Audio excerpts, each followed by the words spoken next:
আজকে বানিয়ে দেখাবো সবার অনেক পছন্দের এবং সবচেয়ে মজার বিস্কুট নানখাটাই।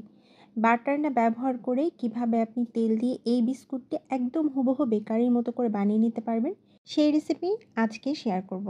এই জন্য আমাদের ময়দা লাগবে। আমি এখানে একদম সমান করে 1 কাপ ময়দা নিয়েছি। আর দিয়ে দিচ্ছি 1/3 কাপ চিনি। চিনিটাকে আগে থেকেই গুঁড়ো করে নিয়েছি। এরপর দিয়ে দিলাম হাফ চা চামচ বেকিং পাউডার। অবশ্যই বেকিং পাউডার দিতে হবে, বেকিং সোডা দেওয়া যাবে না। এরপর দিয়ে দিচ্ছি 1.5 টেবিল চামচ গুঁড়ো দুধ। আর দিয়ে দিচ্ছি সামান্য 1 চিমটি লবণ, মানে 1 চা চামচের 8 ভাগের 1 ভাগ এখানে লবণ দিয়েছি। হ্যান্ড উইক্স দিয়ে সবগুলো শুকনো উপকরণ ভালোভাবে প্রথমে মিক্সড করে নিচ্ছি। বিস্কুট বানানোর জন্য কিন্তু অবশ্যই এখানে ময়দাই ব্যবহার করতে হবে, আটা দেওয়া যাবে না। দিয়ে দিচ্ছি হাফ কাপ সয়াবিন তেল। আজকে নানখাটাই বানিয়ে দেখাবো সয়াবিন তেল দিয়ে। তেলের পরিমাণ এই বিস্কুটে একটু বেশি পরিমাণে দিতে হবে। দিয়ে দিচ্ছি হাফ চা চামচ ভ্যানিলা এসেন্স। এতে করে স্মেলটা অনেক বেশি সুন্দর হবে। যদি আপনি বাটার ইউজ করেন সেক্ষেত্রে কিন্তু ভ্যানিলা এসেন্স দেওয়ার কোনো প্রয়োজন নেই। যেহেতু আমরা এখানে তেল ইউজ করছি সেক্ষেত্রে ভ্যানিলা এসেন্সটা দিলে স্মেলটা অনেক সুন্দর হয়। সবগুলো ভালোভাবে মেখে নিব। প্রতিটা ময়দা যেন খুব ভালোভাবে তেল দিয়ে মাখানো হয়ে যায়, এইভাবে মাখিয়ে নিতে হবে। এতে কিন্তু কোনো প্রকার পানি বা দুধ ইউজ করা যাবে না।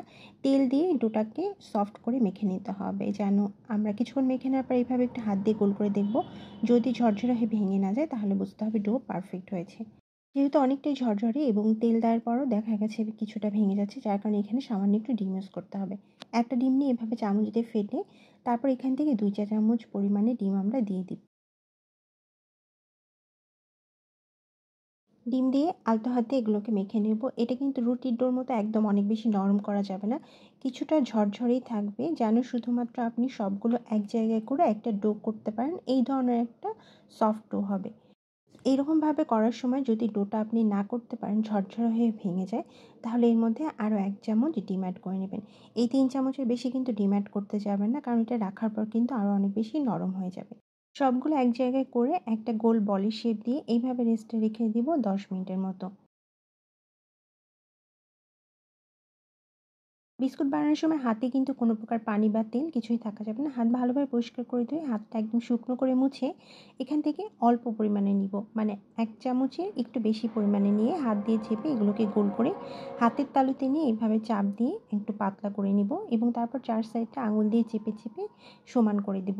এবড়ো থেবড়ো অংশগুলো সমান করে দিয়ে এটাকে একটা গোল বিস্কুটের শেপ দিয়ে নিব। এভাবে হাতের তালুতে চাপ দিয়ে দিব। এতে করে বিস্কুটটা পাতলা হবে এবং এটা বেকিংয়ে দেওয়ার পর কিন্তু ফুলে দ্বিগুণ হয়ে যাবে। তাই খুব বেশি পরিমাণে নিলে কিন্তু বিস্কুটের সাইজটা অনেক বেশি বড় হয়ে যাবে। এগুলোকে আমরা যে ট্রেতে বেক করব সেই ট্রেতে সবগুলো রেখে দিচ্ছি। একই রকমভাবে আরেকটা বানিয়ে দেখাচ্ছি আপনাদের বোঝার সুবিধার জন্য। বিস্কুটগুলো আমি বেক করব ওভেনে। আপনারা চাইলে চুলাতেও বেক করতে পারেন। চুলায় যেভাবে কেক বেক করা হয় ঠিক একই রকমভাবে বিস্কুটগুলো বেক করে নিতে পারবেন। এক্ষেত্রে সময় লাগবে 30 মিনিটের মতো। এই ট্রেতে আমি প্রথমে বিস্কুটগুলো রেখেছিলাম। ট্রেটাতে ডিজাইন হওয়ার কারণে ফেটে যাচ্ছিল, যার কারণে আমি ট্রেটা চেঞ্জ করে সমান একটা ট্রেতে নিয়েছি। অতিরিক্ত ডিমটা আমরা রেখেছিলাম ব্রাশ করার জন্য, তার মধ্যে সামান্য একটু চিনি, মানে 1/3 চা চামচ পরিমাণে চিনি দিয়ে এরকমভাবে ব্রাশ দিয়ে চিনিটাকে ভালোভাবে মিক্সড করে নিয়ে প্রতিটা বিস্কুটের উপর এভাবে ব্রাশ করে দেব। এতে করে বিস্কুটের উপরে কালারটা সুন্দর হবে এবং কিছুটা মুচমুচে হবে। 180 ডিগ্রি সেলসিয়াসে 20 মিনিটের জন্য বেক করব এবং এর আগে কিন্তু ওভেনকে 10 মিনিটের মতো হিট করে নিয়েছি। তেল দিয়ে বানানো এই নানখাটাইয়ের টেস্ট হুবহু কিন্তু দোকানে কেনা সেই নানখাটাইয়ের মতো। এটি খেলে কেউ বুঝতে পারবে না আপনি এটি তেল দিয়ে বানিয়েছেন। আজকের মতো বিদায় নিচ্ছি। আল্লাহ হাফেজ।